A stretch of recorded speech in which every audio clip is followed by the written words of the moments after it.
We are in the Central Valley of Chile with a Sauvignon Blanc from uh what's her name? No, Vina de Laurent. Um, so it's not an uncommon grape to see here, but it's not one you see as often. And I really like this expression. I think it's a great price performer, so we can talk about why. It's a 2022, so super fresh. And honestly, it probably could go for a bit of time. We'll talk about that, I guess, a little bit later. But yeah, I think this is actually the first 2022 wine that I've had this year. So on the nose. So it has the like green herbaceous note that you would kind of expect generally from like a New World Sauvignon Blanc.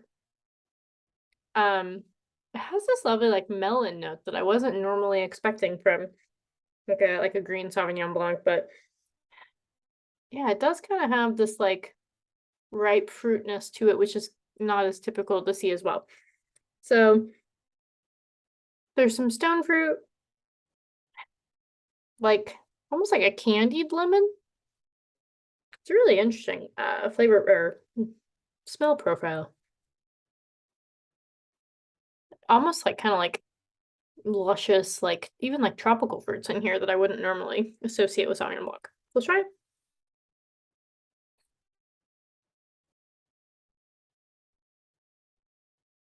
Yum. Yes, like I said, it's like a really great price performer Sauvignon Blanc. To me, be made naturally. If someone likes New Zealand Sauvignon Blanc, I would say they would also like this. But honestly, it's like almost the perfect blend, or yeah, like blend between a New Zealand Sauvignon Blanc and more of like a French Sauvignon Blanc. Because it's not as sharp as I would say as a New Zealand one. And it's just really good for the money. That's all I really can think about. It has so much going on and it is such a low cost for it.